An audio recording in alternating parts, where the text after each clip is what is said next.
A war is brewing in the Hall of Shores, where mountains are hollowed out and the seas rage below. The Hall of Shores, once a beacon of dwarven might, now stands on the brink of oblivion. The relentless tides of goblin forces crash against its gate, but the dwarves are no longer the force they once were.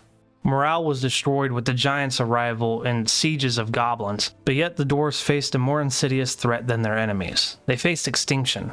For reasons unknown, the flow of migrants from the mountain home has halted. The once bustling halls now echo, leaving their remaining dwarves to wonder, will they be the last of their kind? What could have caused this sudden isolation from the mountain homes? This is a story of the Hall of Shores, a tale of survival, sacrifice, and possibly the final stand of a civilization on the brink. Will they endure, or will they be lost under rock and brick? I hope you will join us today as we go through the next few years for the Hall of Shores dwarves. Our story starts late summer of the year 114. It had been a while since the goblins had attacked after the war declaration. The Halls of Glee, one of our best militia squads, led by veteran dwarves with grizzly bears at their sides, set out to the settlement of Work Malice, where the last cave dragon that we stole from the goblins was found. Obviously, the dwarves of the Hall of Shores would like another cave dragon, possibly to start breeding them, so they set out and were hopeful to find another. This mission would take roughly 2 days to go to Work Malice and come back to the Hall of Shores. Once the Hall of Gleeds left, we went ahead and started building new floors down in the old temple rooms next to the tombs. It needed a little bit of an upgrade as it used to just be polished stone. But since we did move the temples upstairs a little bit, we have plenty of space to now start building new constructions down here and make them a little bit nicer. The Hall of Gleeds returned after raiding Work Malice, the settlement to the east. A grizzly was the only combatant to actually kill a foe. This time, this grizzly killed both a human and a goblin during the raid, and we lost no dwarves nor grizzlies. But we didn't bring back any loot. So maybe we stole their only cave dragon. 2 bears who had earned their names by killing foes at the gates of the Hall of Shores was assigned to other soldiers within the Hall of Gleeds, hopefully giving us a few more weapons of war to send out on raids. And almost as the bears could sense it, the dwarves inside also knew what was coming. The goblin horde advanced to the territory's borders, their beak dogs snarling and snapping in the air. The goblins' eyes gleamed with malice, eager to claim the dwarves' riches inside the fort. They rushed into the twisting corridors of the trap hallway due to the gate being closed. Inside the fortress, the dwarves had braced for the onslaught. Only one military squad was ready to defend the Hall of Shores. The Halls of Glee were out on a mission. The Thorns of the Earth, the militia squad, a stalwart but young group of warriors. They tightened their grips on their weapons, prepared to meet the invaders head on. It'd be a brutal fight. The goblins outnumbered them, and their beak dogs were fierce in battle. The goblins charged through the long, twisting hallway, their war cries echoing through the stone corridors.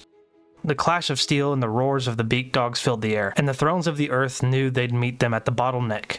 When the situation seemed dire, a war cry was heard from the entrance of the trap hallway outside. The Halls of Glee, the militia squad, had returned from the raiding mission. Hardened by years of battle and led by seasoned veterans, they brought with them fearsome allies, trained war grizzly bears, ferocious on the field of battle and their loyalty to the dwarves. Without warning, the Halls of Glee struck the goblin force from behind. The goblins caught between the 2 squads were thrown into disarray. The dwarves fought with renewed vigor, while the grizzly bears tore through the ranks of the goblins and their beak dogs. The dwarves of the Hall of Shores pressed the attack from both sides, crushing the invaders in a perfectly executed ambush. When the dust settled and the last goblin fell, the dwarves stood victorious. Not a single dwarf nor bear had been lost. The fortress remained secure, a testament to the dwarven courage and the strength of their unity. The goblin siege had been broken. The Hall of Shores remained unbreached, but its defenders were more determined than ever to protect their home in this war. Right after the siege, a handful of goblins showed up. Now, this wasn't a giant army full of goblins and beak dogs that could actually pull off a siege. Some of the dwarven soldiers were convinced that they had assumed that they would have won, and this was just a group of intelligence or some extra reinforcements, possibly even builders to start building in their new home. What they didn't know was that the rest of their army was gone, very few of them even escaping our borders, and they fell into our trap hallway just as their kin did. Our traps ripped and crushed through the copper and iron armor. These bowmen stood no chance, and a couple of them just retreated after a while. Early spring of 115, the humans arrived with another trade caravan, this time bringing a handful of wagons and a bunch of horses following them. They'd always bring us extra seeds after hearing about our new garden room, but we also traded for their large iron armor and iron anvils, which we then smelted down into iron bars to craft our own goods. We sent them home with a profit of over 27,000 value. Knowing we needed to counterattack after that huge siege that the goblins sent us, they sent the Hall of Glees out to a settlement called Hexdishes, where the Hall of Glees, led by our veterans, led a few more grizzly bears who had just recently been assigned to them. The Hall of Shore dwarves are known worldwide for their ability to train grizzly bears. With a couple of our animal trainers are very, very good at it. The grizzly bears spend a little bit of time at the front gate guarding the Hall of Shores until they earn a name by killing foes. Once they have that name, they are assigned to a soldier in one of our militia squads. And it doesn't take long for these bears to earn their names. Like right here, when 3 goblin thieves decided to enter the fortress and run around for a bit. Our bears chased them from room to room and finally got a hold of them, with 2 goblin carcasses littering our front hallway. One of them was killed by dogs within the bedroom level. The 2 bears that did get the goblin kills up top were unpastured and then assigned to the Halls of Glee soldiers. We decided to do a little bit more upgrading while we had the time. A couple of windmills were placed outside of our new garden room, and underneath them gear assemblies and axles towered new millstones just underneath the windmills. Now, the dwarves of the Hall of Shores knew this wouldn't quite be enough for any future projects also, but it was enough to power the 4 millstones as of right now. To start construction on future projects though, they started to add floors and pillars to help support the garden building. This was a 3-story building that on the roof they were hoping to build more windmills to help power more new machines within the fortress. Though construction on the surface was busy, the Hall of Shores stood silent for a moment. The dwarves had prepared for this day, fortifying the fortress with every trick and trap their ancestors had passed down. The goblins, however, were relentless. Driven by dark hunger for dwarven blood and treasure, they had already attacked the fort just earlier last year. The goblins surged to the fortress's outer defenses, only to find themselves funneled into a long, narrow hallway, a trap-laden gauntlet designed by the dwarves with brutal efficiency. As they pushed forward, the hidden mechanisms were triggered. Razor-sharp blades of copper and iron swung from the traps, slicing through the ranks of goblin soldiers. Stonefall traps rained boulders from above, crushing those who dared to venture further into the hallway. The goblins pressed on though, their numbers dwindled with every turn. Through sheer numbers and determination, the goblins pressed forward, the ranks thinned but the resolve unbroken. They reached the inner door of the fortress where the true test awaited. Behind the door, the dwarven militia squad stood ready. They could hear the goblins approaching, echoes of their footsteps growing louder in the hall. With a thunderous roar, the dwarves threw open the doors and charged into the fray. The 2 forces collided in the clash of steel and fury. The dwarves fought with the strength of desperation, knowing that their home and families were at stake. The first wave of goblins was met with dwarven steel, and many fell before they could even raise their weapons. But the cost was high. 3 brave dwarves were lost in the initial onslaught, their blood staining the stone floors of their fortress and their iron laying still. As the second wave of goblins poured in, they found themselves facing the force of dwarves emboldened by the memory of their fallen comrades. The dwarves' axes and hammers fell with relentless precision. Cutting through the goblin armor and flesh, the goblin forces faltered, then broke entirely under the dwarven onslaught.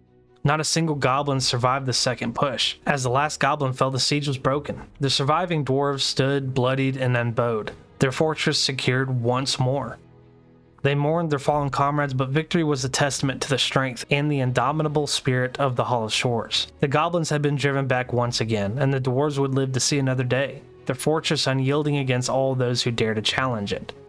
While still cleaning up the previous siege down below, the wind farm was constructed on the new garden building, supplying power throughout the fortress for several new machines to come. Hearing that the Hall of Shores was still standing, the humans sent more caravans, hauling supplies like seeds, lumber, iron, and cloth. They traded with the dwarves, who sent them home with bone crafts and prepared meals, profiting the humans over 17,000 in value. In an effort to raise the moods of the fortress's population, we installed some new masterfully crafted green glass windows up in the temple rooms. Hopefully the dwarves will enjoy seeing these as they pass by to pray to their deities. And once again, the bears got an opportunity to earn a name as 3 goblin thieves entered the fort, all of them getting absolutely mauled by our bears. A couple grizzly bears earned their names and their assignments to the Hall of Glee's militia squad. With an artifact hallway getting a little crowded down below, we started building a new one, a larger one that will have copper pedestals to display the artifacts of the fortress. And yet, almost as if the world knew that we were not prepared for another attack, Umcest, a giant. For decades, he wandered the wilderness, a solitary figure of destruction driven by an unending hunger for violence. Now his sights were set on the Hollow Shores. His massive frame barely fit between the stone walls, but he pressed on. A row of hidden circular blades shot out from the trap, slicing into his flesh. The creature bled out in the hallway. The dwarves were sent to collect the massive corpse and showcase it in the hero's hall upstairs. A metal crafter was set to forge a copper statue resembling the giant. A group of goblin giant hunters, 5 strong, had tracked the giant into the fortress, where they too were victims to the trap hallway, 3 of them being cut down or smashed by our traps before the other 2 had retreated. The artifact room that had started construction when the giant attacked was finally finished, laid with lead floors and over 50 copper pedestals. This will now be home to any future artifacts that are crafted within the fortress. Within it, also laid copper statues of heroic dwarves from the past of the Hollow Shores. While history will only write about the construction of new rooms, the conquering of settlements, or the winning of battles, I'm going to show you that we have to now clean up. Dwarves were sent down into the trap hallway to start picking up bones and pieces of flesh and carcasses from enemies. Throwing them into the atomizer, we tried to salvage as much as possible, but this will be a long, probably year-long process. Now, our dwarves will go ahead and continue to clean up the previous siege, but I just want to say thank you guys so much for checking out this video, and thank you to the almost 15 or little over 1,500 of you guys right now that have subscribed to my channel. I'm a smaller YouTuber. This helps me out so much, and I can't believe you guys actually want to watch these, but I do really appreciate it. Real quick, I'm going to go ahead and let you guys know that there is a link tree down below in the description where you can find the Discord that I have set up, my TikTok, the YouTube, and I believe the spread shop now that is open and there's products on there. It's not popping up on my YouTube quite yet. I'm trying to figure that out, but it is there if you guys do want to support me in any way. Like I said, it helps me out a ton. I don't expect anybody to, but it is there. Once again, I hope you guys enjoyed it. The 10-year video and the 20-year video are going to be coming out pretty soon once I can get to year 120. But until then, you have a whole bunch of stuff to watch that you should be seeing popping up right here. And I'll see you guys in the next one. Peace.